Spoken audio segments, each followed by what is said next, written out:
À Gembloux, ce qui réunit les habitants, c'est ce qu'ils ressentent tous pour l'avenir de leur commune. Une forme d'affection, un attachement profond et sincère donnant corps à une réelle passion pour la ville. Un sentiment d'appartenance qui s'est particulièrement illustré ces dernières années lorsque les Gembloutois ont été secoués par quelques événements douloureux.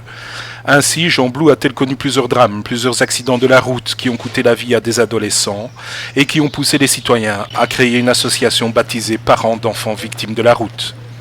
Depuis 2012, les élus communaux se sont ainsi engagés à respecter une charte nommée SEV pour Sauvons la vie de nos enfants, qui les pousse à une meilleure politique de sécurité routière, et ce, afin qu'il n'y ait plus de jeunes victimes sur les routes.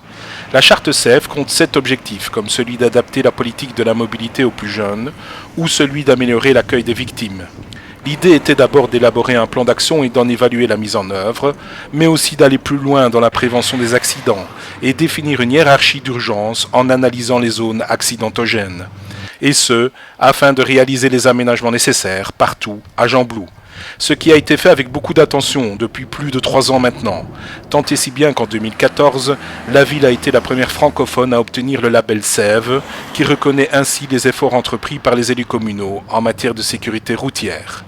Une véritable mission d'urgence que Benoît Dispa, bourgmestre de Gembloux, nous commente 1 an presque jour pour jour après l'obtention de ce fameux label SEV. Il faut savoir que la commune a été traumatisé, je crois que le terme n'est pas trop fort, par le décès d'un jeune adolescent, et les parents en ont évidemment été très marqués, mais ils ont surmonté leur chagrin et leur douleur en se lançant vraiment dans un travail de sensibilisation par rapport aux dangers de la route. C'est comme ça qu'ils ont participé au lancement de cette association Parents d'enfants victimes de la route.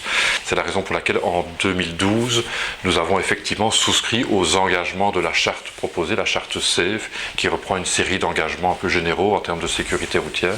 Et 2 ans plus tard, en 2014, au vu des premières réalisations, l'association a considéré que nous pouvions effectivement obtenir, et nous étions la première commune à l'obtenir, le label SAVE. Il y a en tout cas un travail d'analyse qui doit être fait, qui est fait d'ailleurs avec les services de police pour essayer d'identifier les points noirs sur le territoire communal, là où des accidents les plus graves se sont produits. Il y a ensuite une attention aux usagers les plus faibles. Donc, il y a des aménagements physiques qui sont envisagés, qui sont réalisés. Il y a une politique de contrôle qui doit être mise en place. Ça se fait évidemment en concertation avec les autorités judiciaires et les autorités policières. Il faut vraiment qu'on essaye d'adopter de bonnes pratiques qui puissent avoir un effet d'entraînement. Ça peut parfois prendre la forme d'investissement plus important, comme un réaménagement de voirie. Et par exemple, puisque nous avons identifié des problèmes particulièrement importants sur les voiries régionales qui sont plus accidentogènes, eh bien, nous avons entrepris avec le service public de Wallonie un travail de persuasion qui sécurisera la sortie d'un centre sportif. Tout cela va dans le sens d'une mobilité qui est mieux maîtrisée, moins dangereuse, plus sécurisante.